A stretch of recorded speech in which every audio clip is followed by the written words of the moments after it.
awesome moment that there was with my VA where there was a storm in the Philippines and she lost power. And it was funny because we actually had a call that week, right? And I noticed that she had a very different background. I think she was having a little trouble with the background. She's had a blurred out one instead of the VA one for some specific reason that day. And she was saying, "Oh, I'm sorry, I was having a little technical difficulties, so I'm in this hotel." I'm like, "Well, why are you in the hotel?" She's like, "Well, there's this tropical storm and they knocked the power out of my house, so I checked into the hotel to make sure I could show up to work today."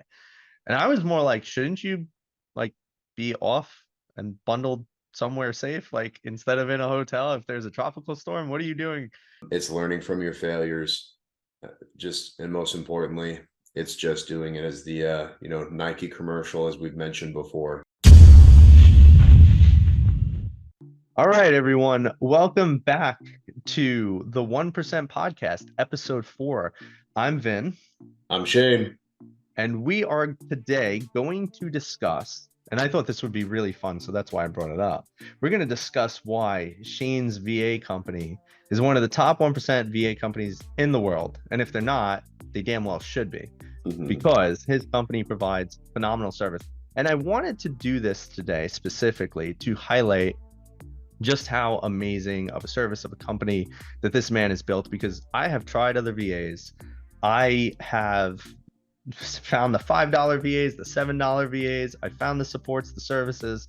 And I mentioned in the other podcast too, is that I was going to just use the VA for 1 month, and then I was going to probably cancel it because it just looked too expensive to me. And then as soon as I did it, I was like, this is actually top tier premium service.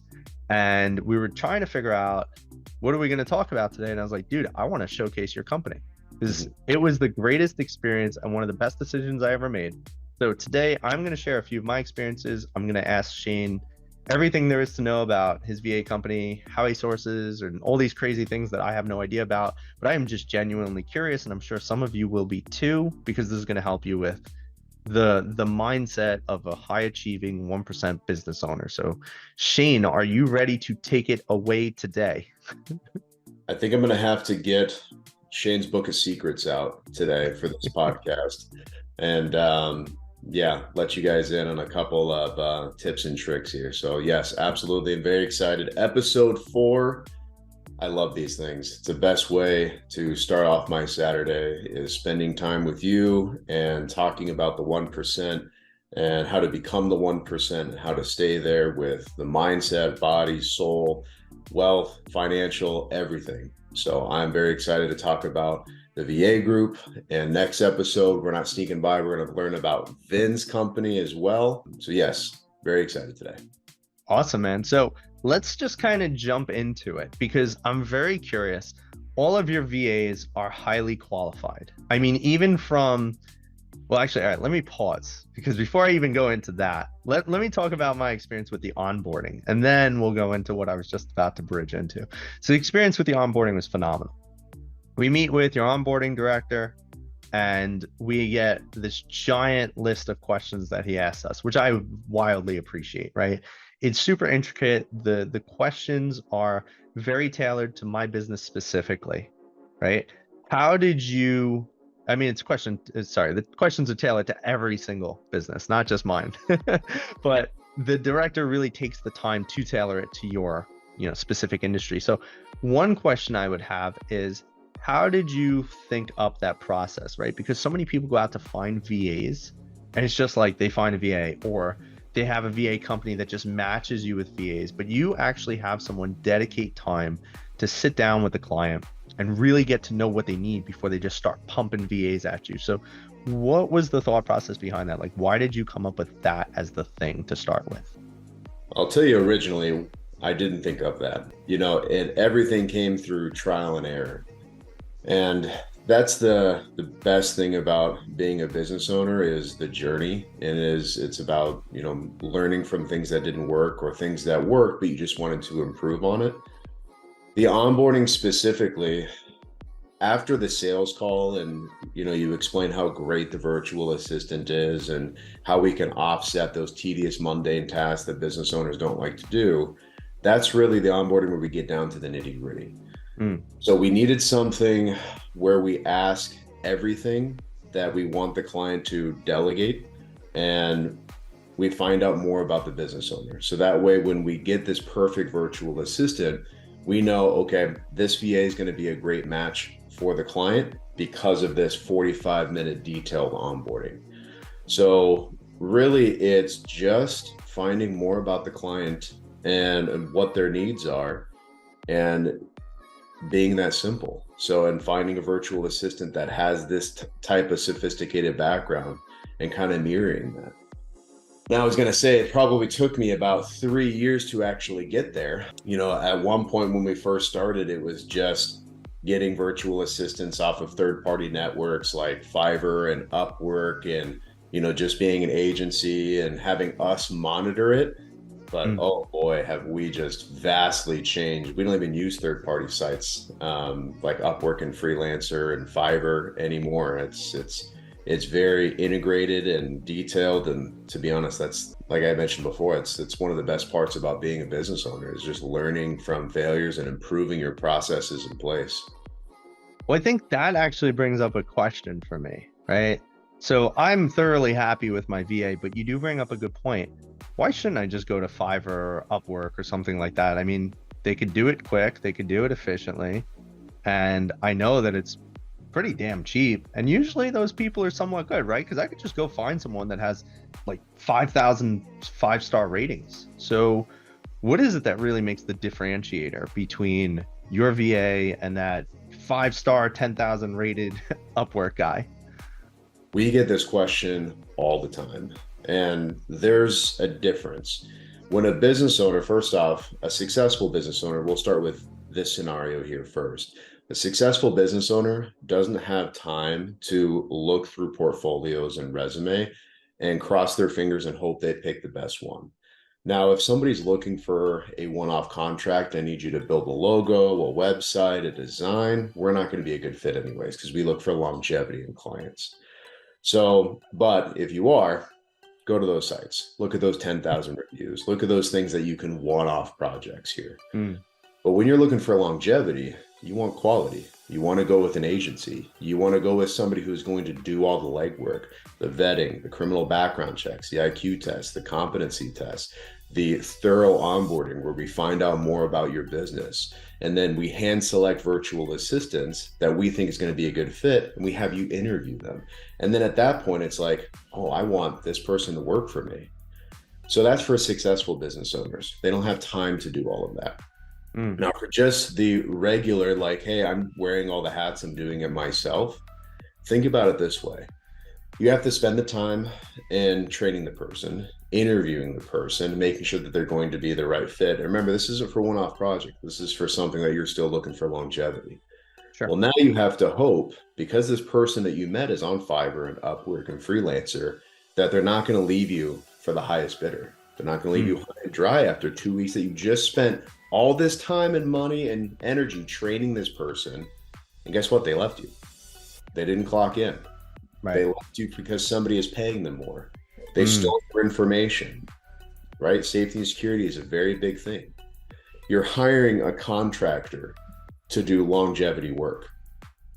Good luck. So we eliminate that.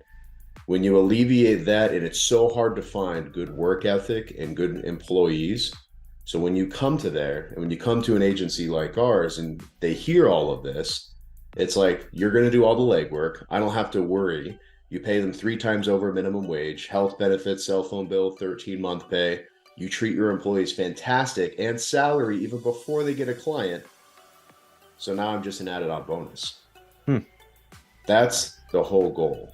If you treat your employees well and before your clients, my main goal and focus has always been since day one is happy employees. If I can have happy, great employees, the rest will come to fruition. They will break your back for you. They will do whatever it takes. They will not leave you. Even if they get offered a higher compensation, but I'm offering longevity, I'm offering benefits, I'm offering, all of this extra pros, they're never going to leave you.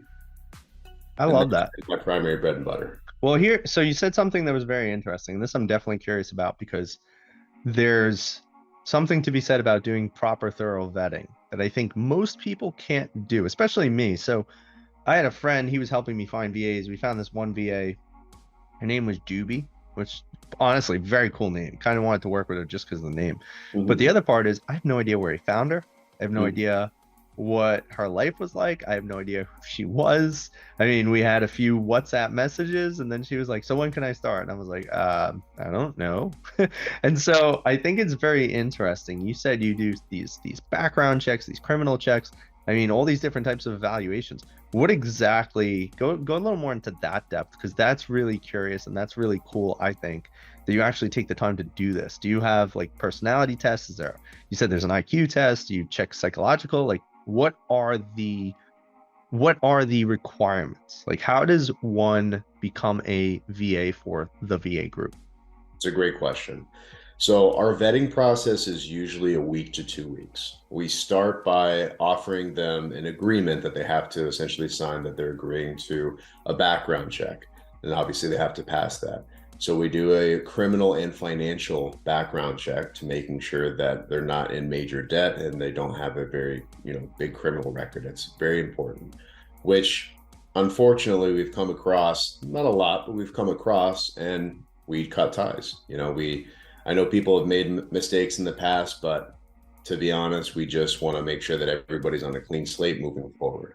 So wait, let me pause you So, there for 1 second before you get into the other stuff. Why is, I can understand the criminal record, right? You want to make sure that they're not going to steal pertinent information, things like that.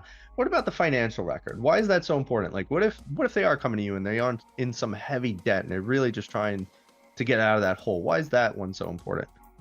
so it's a mindset, right? When you are in heavy debt, and we have thresholds internally, Sure. that I won't go over, but when you're in heavy debt, you don't spend your money wisely. You Mm, don't have the right mindset. And it's mm, just, you are, whatever the reasons are, you're a shopaholic, you're materialistic, you're very young, and money goes elsewhere. It's just, you chase different things. You're not essentially a career oriented person. Your mindset is just going to, where can I make the most money? Because that's all I care. interesting. So I when see. when you have that mindset, sometimes it works for different career paths like sales and commissions and things like that. Usually, a lot of the times, people prefer people like that because they're hungrier. They want to make more and do that. However, what I've found is, for not in the sales positions, they constantly look for something else. So they'll have job histories for the last 5 years of 4 or 5 different jobs. And, it's not necessarily something that we just agree with. Like I said, there's certain thresholds, and if the Sure. resume works out and the background works out, we'll have another conversation and we'll go from there. Interesting. So it is more of, it's almost actually your version or one of the versions in these processes of a psychological test where you want to see what's the biggest motivating factor of this person, because it sounds like you're not just looking at what is their mindset around money, but is it going to be a culture fit, right? Because it looks like you're trying to preserve the potential to have VAs that will give your clients extreme longevity without your client having to worry about, damn, is my VA going to leave me in a few months? Like, to your point of, I've just trained them and this and that, and now this company's giving me a VA, and then is that VA going to leave? And then they'll give me another VA, but then it's another hiccup in the process. So you look to eliminate all of that by getting somebody from essentially this mindset assessment is, are they career oriented? Like, are they actually looking to become a long-standing member of a team? And that's something I said to my VA. I said, hey, are you interested in becoming a long-standing member of a team? Because I am looking for a long-term person, somebody that will grow with me, my business, know the ins and outs of my business, and essentially be promoted virtually within my business. Mhm. So is that essentially what you're working on? So it's longevity, absolutely, but our employee churn is 6%. It's Mm, actually around 6.11% as of last week, which is very low, and we are very proud of that number, because our customer churn is about 3 to 4%, and that obviously adjusts on a monthly basis. But that's generally our average, which once again is amazing. yeah. So the reason why we added that in there is the next step of quality. It's the next step to where the VA group can just be on a completely different level compared to our competition. Where we're not just going to bring anybody in here. We're looking for the best of the best so we can give them to our clients who we're not the cheaps on the block. So if they can afford us, they're expecting a certain standard and we have to meet those standards. Right. So can you go into those other assessments now that I've interrupted and threw you off course? So we have personality tests. We have language competency tests. There's audio tests, written tests. For instance, they have to write an email out there, and we just, have to understand how they actually write. An audio test, they'll create like a 2-minute introduction video about themselves, so we can kind of see how they carry themselves, which is great. To also see how they dress. Business casual is a must in our company because everybody has to be on camera. Sure. The personality test is great. A lot of our clients don't really care about it, but when we attach the personality report, if they do ask for it, they at least can kind of see that. And then at that point, based on their skill set, we'll give them other homework assignments. So for example, if they're a graphic designer, we want them to create 4 customized logos. We want them, or a video editor, we want them to create intros and outros and captioning to see kind of what their quality is. Then at that point, we'll put them into our active pool. And our active pool, it's essentially just kind of maintaining and keeping until we can actually assign them to a client. All right, so Shane, can you go ahead, because my whole background is in psychology and mental health. So I gotta ask, what are the personality tests, or can you share that? Are you willing to disclose it? Like, what are the things that you do to really measure these people's personalities? So the personality, it's a quick 5-10 minute test. It's the 4 animals test. We'll determine if you're a golden retriever, an otter, a lion, a beaver, and it just kind of gives you those types of characteristics.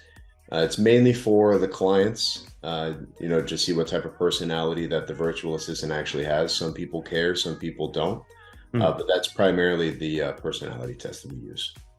Awesome. And is there I'm curious about this one. You might not have this, and it's okay if you don't. Nobody, especially me, will care. But do you find that there are more VAs that have certain personalities that really shine out? Like, are there more otters, more beavers, or is it just kind of a mix?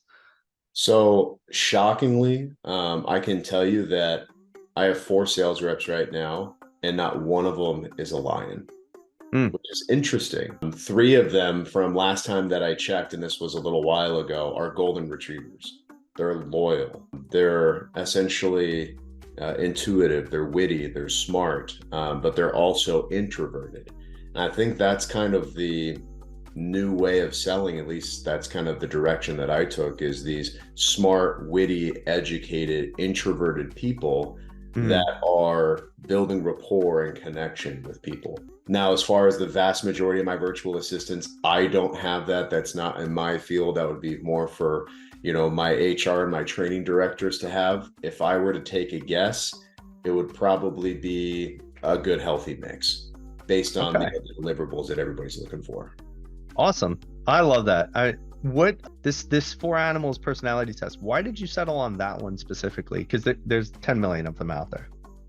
It got presented to me when we were doing training about 3-4 years ago, and it never really got brought up as far as bettering that personality test or somebody asking for a more in-depth.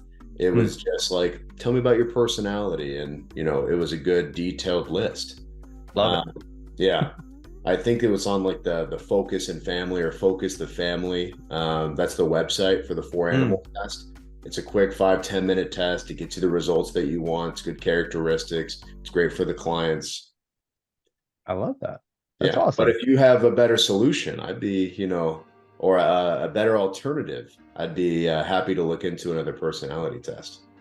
I think that there's so many different ones out there, right? Like, you have DISC, and you have, there's this one online, it's free, and you get, me personally, I like this one because it has a whole bunch, like it has like 40 different variation of personalities.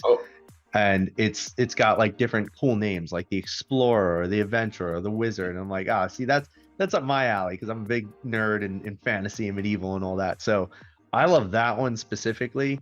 And then it gets into all the letter types, like are you an ENFJ or all those things. And some of those could get really intricate. Some of those could get really cool. I have a slight small problem with personality tests. Though I do love them, the basis of everything I do in my work is that you do not have to be anyone you do not want to be. Mhm. And I do not believe that we have some sort of intrinsic hardwiring that we cannot change. I think personality tests are great because of the fact that they measure who you currently are. But I would also be pretty certain to say that if somebody had started doing a lot of personal development or started really actively, consciously changing parts of themselves, they might be able to take the personality test again, honestly, and get a different result after X amount of time. I'm not 100% sure if that, would matter with what test you're taking or how you're taking the test, but I'd like to imagine that people can change to the very deepest fibers of their beings, that personality tests are just great measures for the moment. That's exactly why we even had the personality test in the first place. But I 100% agree with you. I mean, if we talk about how I was when I was a teenager, to my 20s, to my late 20s, to my 30s, to my mid 30s, I would see multiple different personalities and goals. And yes, 100%, people can change, for the Yeah. better or for the worse. But send me that personality link over there. Yeah. Maybe I'll take a look at it and see if we can make an adjustment there. Because I wouldn't Cool. mind the Wizard and the Adventurer too. That does sound pretty awesome. It's very cool. Yeah, I'll send it over. So let's jump in. I have so many more questions. So you touched on it a little bit before, and this was also one of the things I really loved about when I was looking over your website before I even did my onboarding call. I remember going on it, and there was this great part on the services page where you have all these different tiers.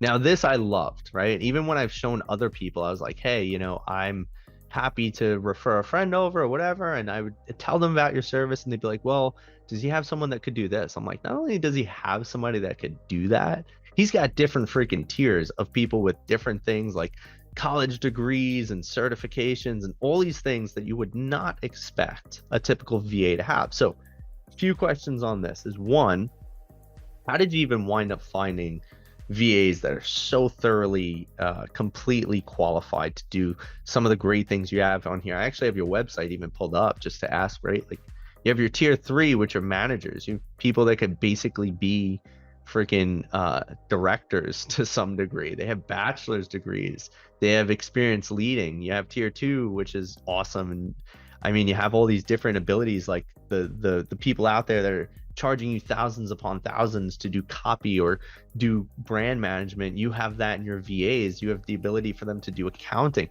I mean, you have so much freaking crazy crap here with your VAs. Just how do you get into all of that? How does this happen? So, as far as the sourcing, and here's the secret sauce here. So we have 3 physical centers in the Philippines, and primarily we source from the Philippines. We do have virtual assistants in South Africa and in India as well, but primarily it's from the Philippines. We have 3 physical centers in the Philippines, in Manila, Cebu, and Batangas. We actually have agreements with college campuses. So people who are about to graduate or have already graduated, we offer them a career opportunity. We pay 3 times over minimum wage, health benefits, pay for their cell phone bill, 13-month pay, annual raises. So it's very appealing. So when we have these agreements with these college campuses, we have boots on the ground. And it's pretty much an unfiltered tap of amazing quality people that are hungry to get on the workforce. That's phenomenal. So you can rest assured that not only what you're promising your clients, you are actually getting. Like you can actually sit there and say, yes, I can guarantee this person has the bachelor's. We have the proof of their graduation because you are connected to the damn university they went to. 100%. Now, as far as the services, it didn't start out that way. It started out with how everybody imagined it. It's cold calling, it's prospecting, it's admin, it's tedious work, which now I would say maybe 2% of our clientele list is prospecting. We're not a results driven company, meaning we're not going to promise results, or we're not led by results, you know. Mm, So if say, hey, if we get, you know, if I get another client, I'll happy keep you on. That's not what we go for. We look for right. longevity. So we needed to come up with various ways to achieve that. So now it's like, well, there's virtual assistants out there that can do everything.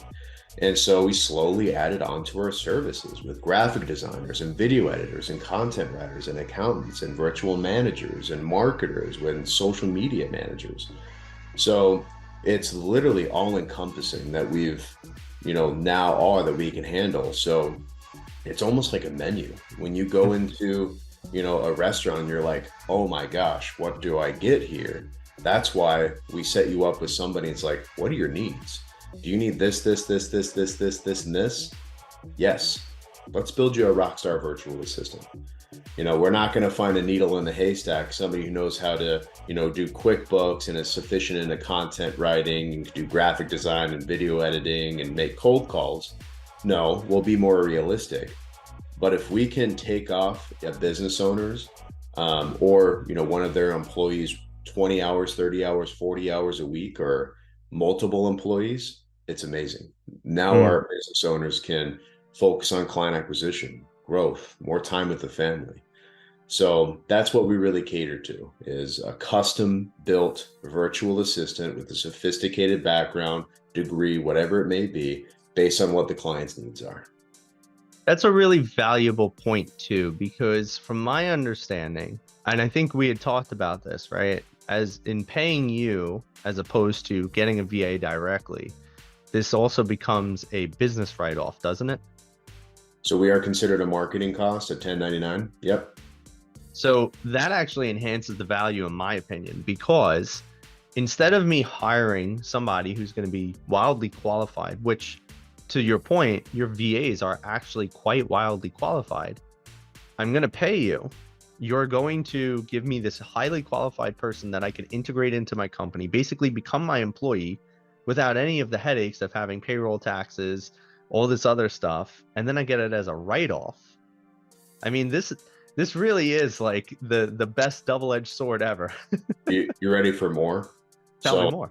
not only are we a write-off, not only is there no liability to our business owners, we make our virtual assistants sign NDAs, non-disclosure agreements, and non-compete clauses.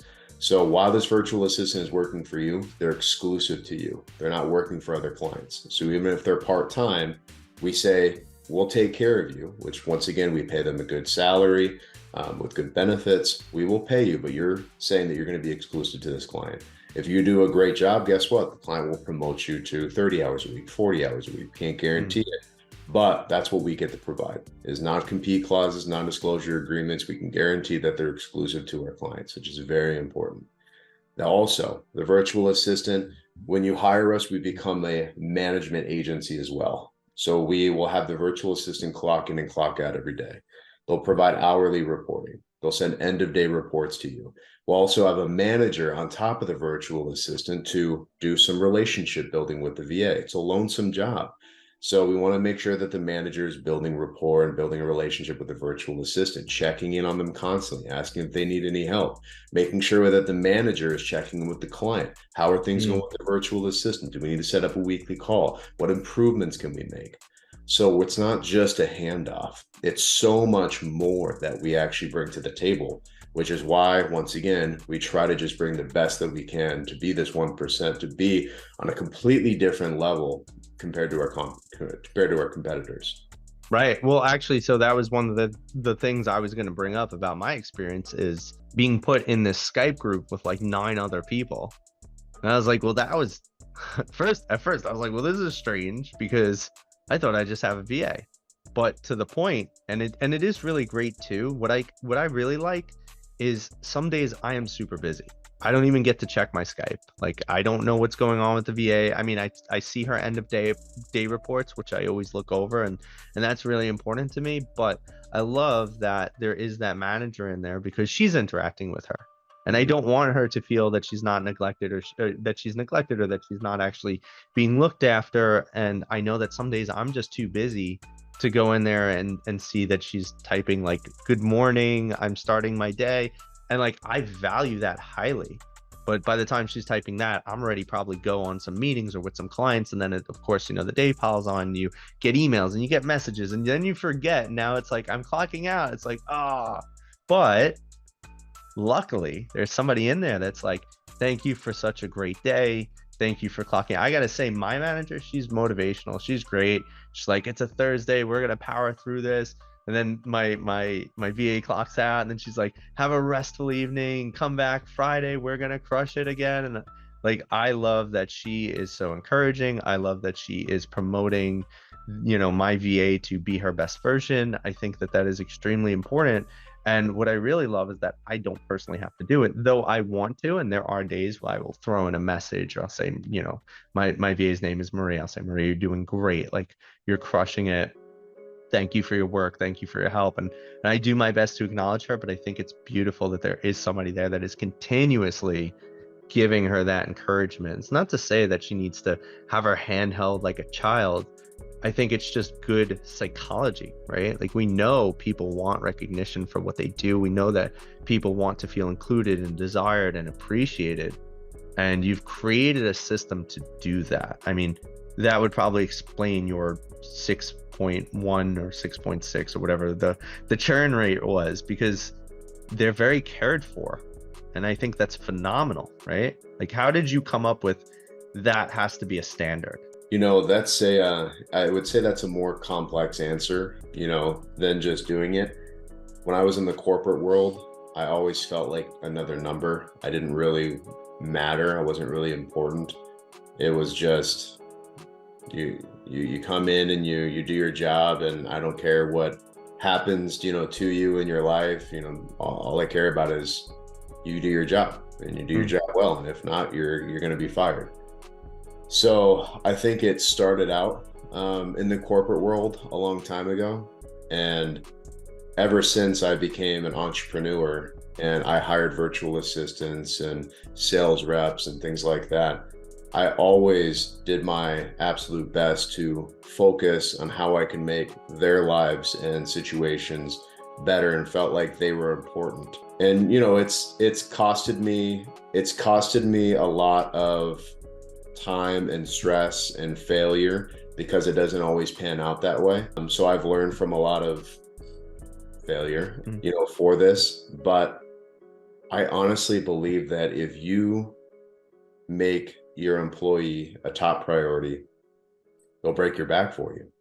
They'll do whatever it takes, as long as they feel like they matter, that they're respected, that their opinions and their viewpoints are at least heard. Even if they're not agreed upon, they're at least heard. And that's why we incorporated these client success managers, is to build relationships with their virtual assistants. It's like I mentioned, it's very a lonesome job, and we didn't want it to feel that way. So wanted to feel like this, you have people that you can talk to. And we have a huge general chat community in our Skype, where we actually do, weekly calls, and we do trainings, and I'll do monthly calls with them, and I'll give away swag and things like that. And we do birthday cakes. So when it's your birthday, essentially we give out a birthday cake, and they just have to take pictures. I actually do bi-weekly lunches for my entire back-end team. I do spiff bonuses, where I do drinks and lunches and cash for my prospecting team. So it's just, in my opinion, it's going above and beyond for your employees, for the people that actually matter. Your clients will come and go, and that's totally fine.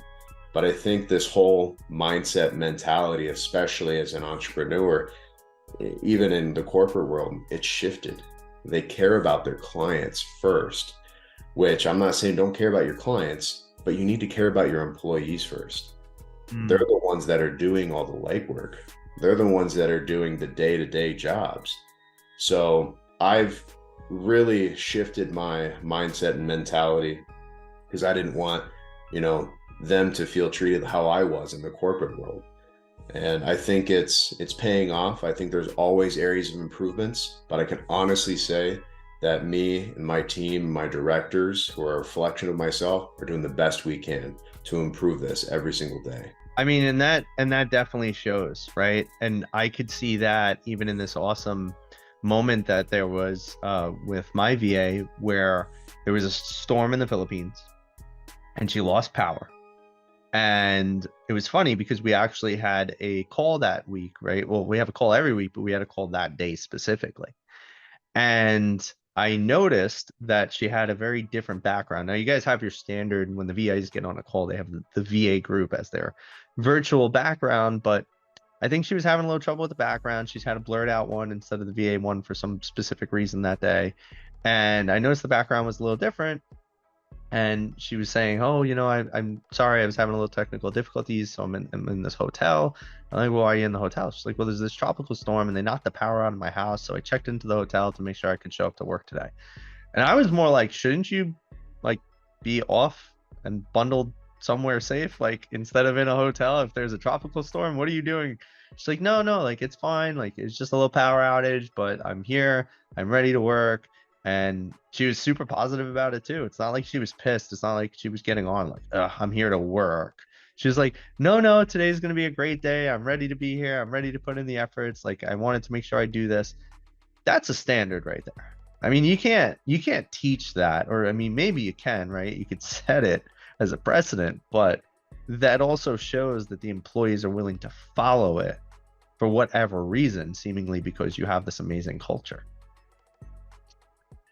And I gotta just say the main reason why we chose the Philippines is they are very family oriented people, and their work ethic is phenomenal. It really is. There's a 14-hour time difference for where I'm currently at in Las Vegas from the Philippines right now. And majority of my employees, they work those graveyard shifts. And it's tough, and even in a storm, for instance, right now it's probably 3 in the morning.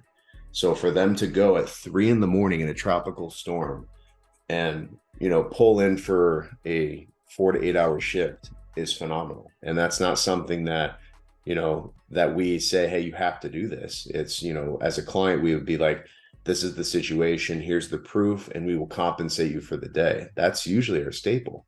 The fact that she went above and beyond, I can't take the credit for myself or the company and what we put in, but it's her. It's those type of people. It's those type of people that I want to work with me and for me forever.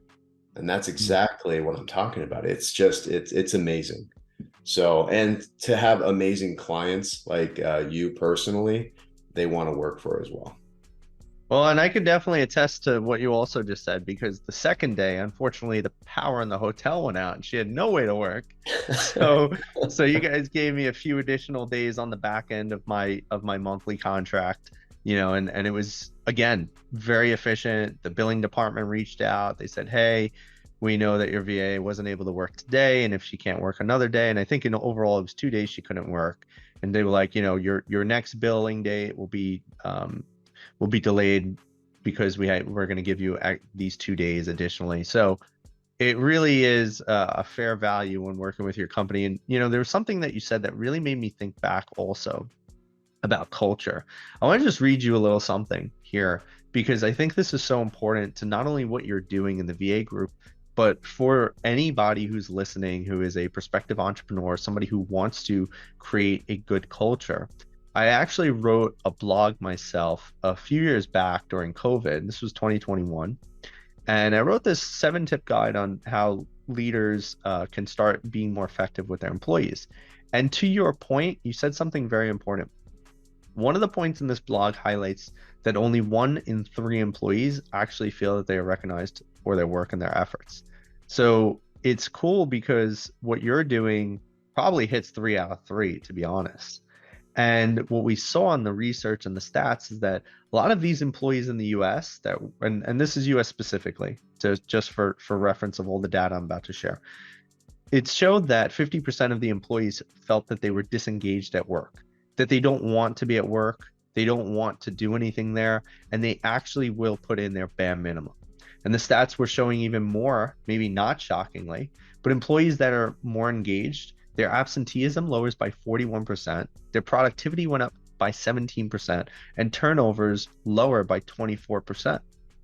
So it's a real credit to one, the culture you've built, but two, proving the stats that even show and support your low churn, your low client turnover, because you've built such a powerful, positive, and supportive culture. And I think so many people overlook that. Can you just share another tip or two? I know you've had that corporate experience that really showed you don't want to be a number and you don't want to put other people in that position, right? And I've felt like I've had bosses I could not stand. And truth be told, they were bosses, not leaders, and that's why. What is it that you would say helps you be such a great leader foundationally to build this culture? Like, what might you not tolerate, or what would you allow from your higher up staff, right? Because I know you have a C-suite, you have these individuals that are also helping you lead the company. So how do you direct them to direct others? What makes you such a powerful leader? The advice that I would originally give is if you're currently an entrepreneur and you're currently a small business owner, to not chase money, to not be financially driven. It's a bad path. It's not successful. You're never satisfied, and you'll have everything wrong. So if you are success driven and how can I be the best me, and how can I create the best business, and how can I have the best employees, and how can I have the best product before the clients will come. That's how it is. So it's a shift of mindset. And I wasn't always that way. I, lived my life chasing money and, always looking for that next one and thinking that hitting this, threshold, whatever it was going to make me feel better. It was going to make me better. It was going to make my life better, my business better, my employees better. That was not the case. So, that's the mindset that I would transition to. Our company right now is very big. In my opinion, we have over 400 employees, just around the same number for clients. And I'm involved about 10 hours a week, 5 to 10 hours a week, because I've trained my directors properly over the last 4.5 years to oversee their individual departments and provide me reporting. However, there's been churn in directors, there's been lackadaisical and things like that. So how do I alleviate that? How do I make sure that I'm representing myself and I have the best directors possibly? The only way of doing that is by being engaged. And that's my 5 to 10 hours a week. Is I'll set up quarterly reviews where not only will I talk to my directors, I'll talk to their managers, and I'll talk to our entire back-end team. Usually it takes about 2 solid days, and I'll have 15-minute appointments just solidly booked. And I want to get their opinions. I want to get their viewpoints. How can we make the VA group better? How can we make the managers better? How can we make the reporting better? What's your feedback on the directors? What's your feedback on me? How can I improve? I do this every single quarter with my entire backend department. And right now it's about 40 individuals. This is just backend. They're not assigned to clients. So I would recommend to never settle, to always try to improve yourself and your business and your directors and your managers. However, the key to success is delegation. The moment you feel like you have a process and it's working, delegate it. Because now what you're doing is now you're managing that person and how they're doing it.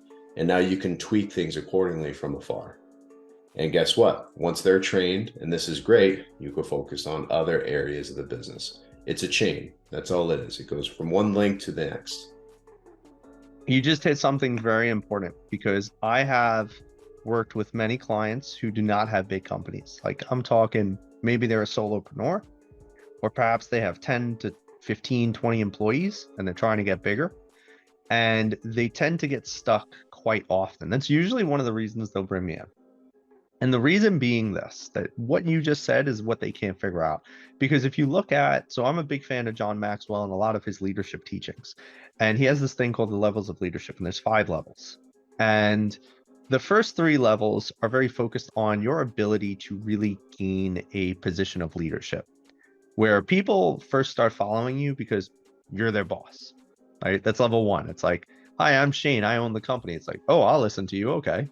But there's nothing else there.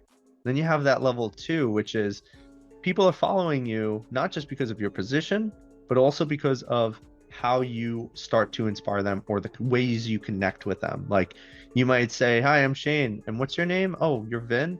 Vin, tell me a little something. Like, what's going on with your life, or how are you?" And I'll say, "Well, I'm good. I just had a kid." And then I might not see you for a few months, but the next time you see me, you go, "Hey, Vin, I remember you. How's your kid doing?" Now all of a sudden, I realize you care about me. And that's important to start building into level three. Level three is production. People follow you because of what you're able to accomplish, what you're able to do, and how you do it, most importantly. People watch you and they're like, damn, Shane is a badass. He's accomplishing X, Y, and Z. He's doing X, Y, and Z. He really crushes it for this company. And so many entrepreneurs get stuck at level three because level three is what made them successful. At one point, you were probably doing everything for your company, and you have to because that's what it comes down to when you start a company. You quit your 9 to 5, you quit one job to work 78.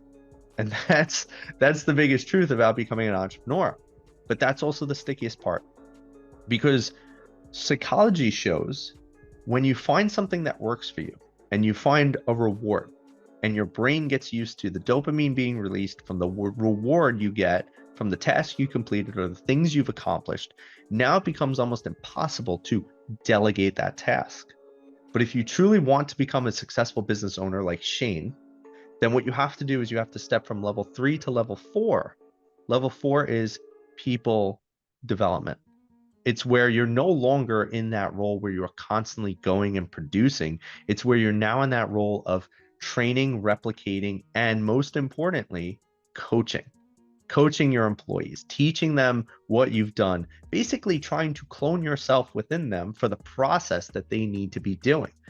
Shane, that is the hardest part for most entrepreneurs. That's why most entrepreneurs cannot grow and cannot get past the 7-figure mark or get a bigger business. Can you give any more insight into the transition from 3 to 4? Did you realize something? I know you said you found a process that worked, and then the minute you did, you delegated it.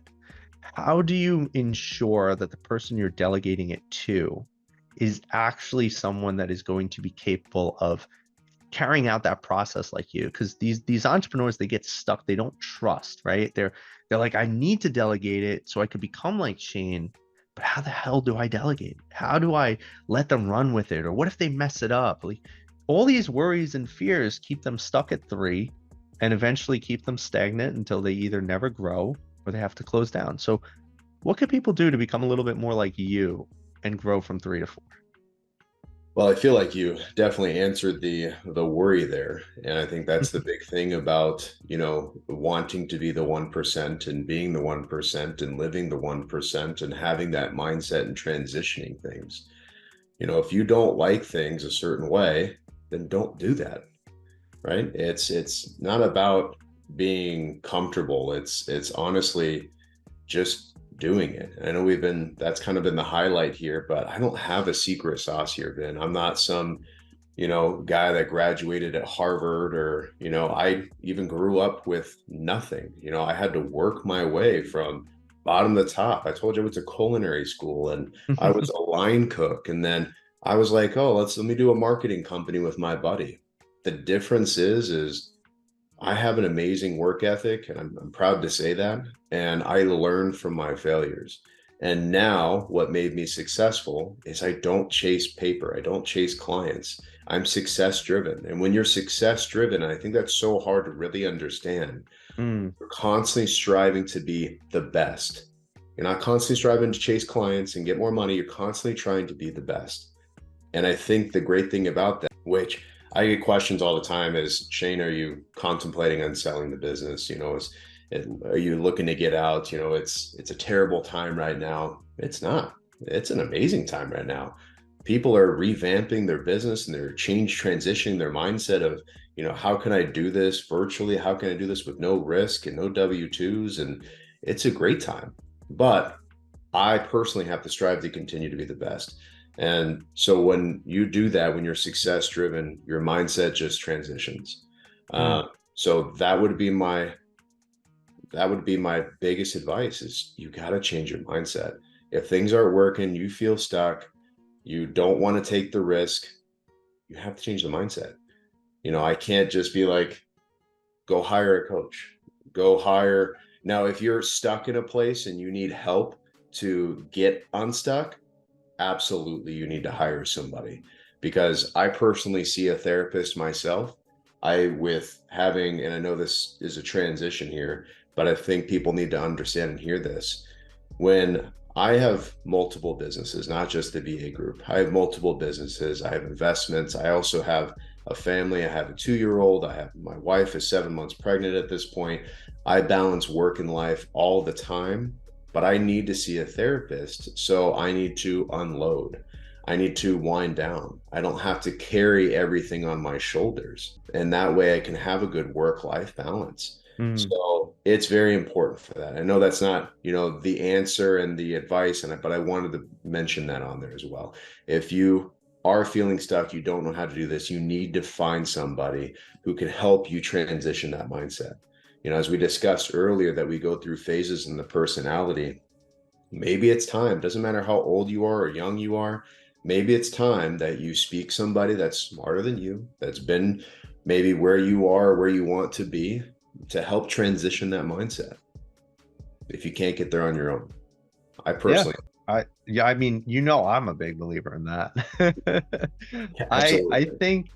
think there's also this one last piece, right? And this I want to get your view on, because this is the biggest objection or the biggest issue I hear when working with these entrepreneurs who feel stuck, is that deep fear. Like, I'll give you a good example. I have a dude who does real estate, and he has had so many ups and downs in his real estate company. And the biggest reason is because he's the number one producer he has. And when he goes to hand off a deal or he goes to do something, he's so friggin' scared that they're going to fail, that they're going to lose the deal, and he's not going to get the income. And I keep trying to explain this to him, and maybe you have a different perspective, or maybe you'll just nod and agree with mine.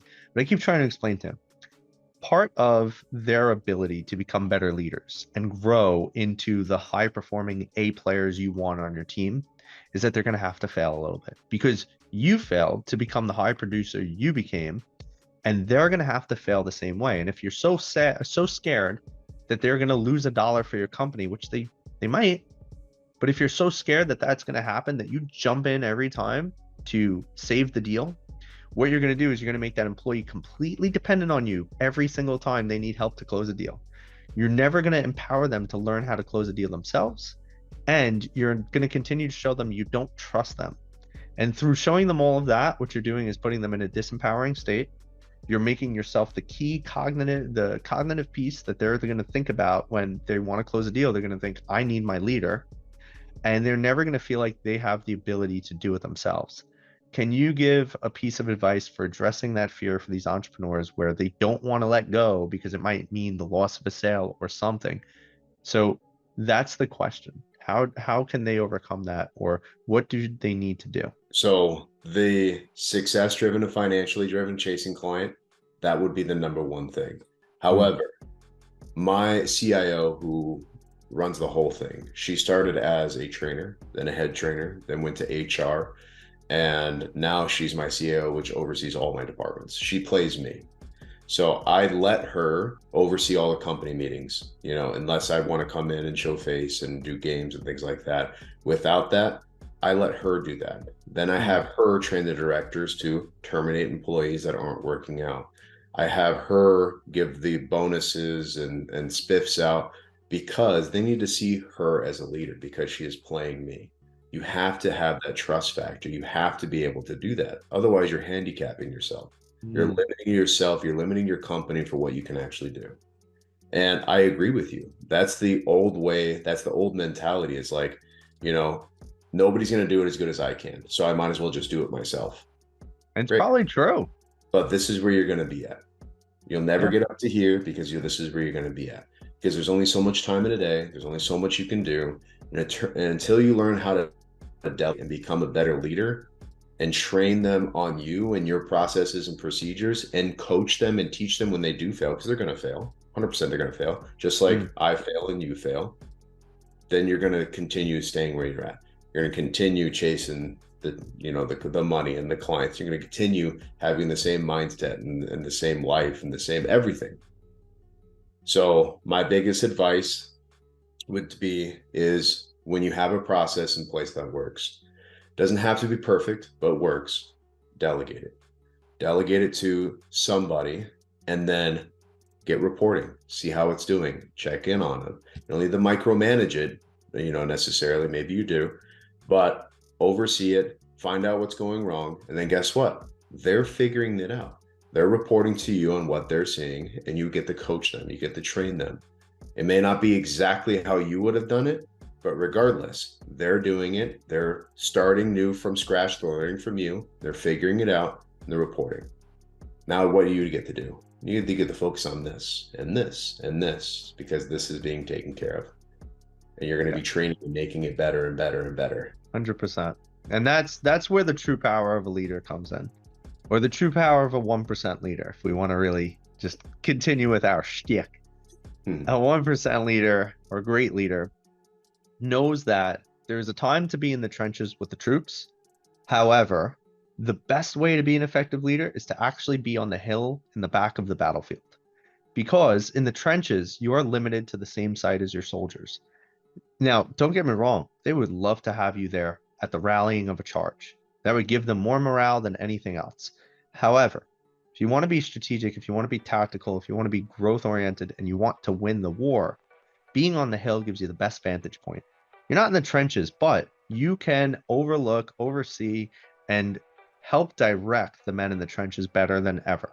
From having that third party view, having the view where you are out of the outcome, so to speak, and you are not in, I don't know, let's just say the firing range. You don't have the bullets whizzing past your head. You're going to be able to make better decisions. And if the people in the trenches trust you, they will follow you, even with the bullets flying past their head, because they know that you have their best interest at heart.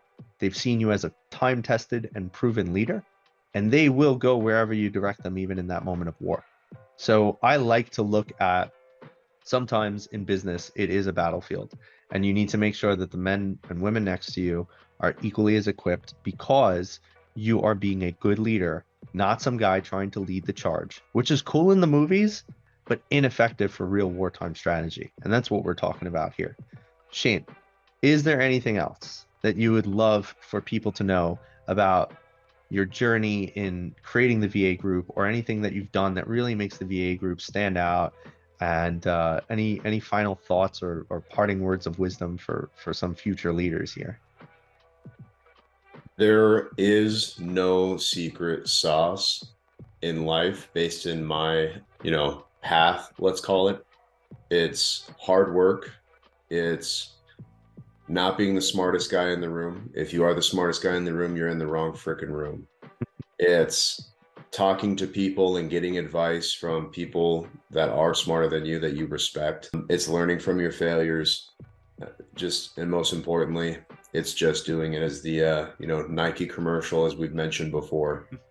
So just know that if you need help, I would personally reach out to somebody and clear that mindset, so you can start being success driven and transition it. Because that's really all it is. It's not some sort of, guru that you can hire and be like, okay, my life is going to be done because I hired this person and I paid tens of thousands of dollars or whatever it may be, and this is the key to success. It's not it. Well, you heard it here, folks, from the very successful Shane Riggs, owner of the VA group, the 1% top tier luxury longevity VAs. Look at all those adjectives. Episode 4, right? Episode 4. So we're going to wrap it here. You can reach out to us on the socials. You can find us. You can just shoot us direct emails if you want. Mine's Vincent at vincentinfante.life. He's Shane at the VA group. Or you could go find me on Instagram, vin.infante. So until next time, thank you for listening. Good luck. Keep striving for being the 1%. And that's what we got for you. Make sure you come in next week, where we'll learn about Vincent Infante.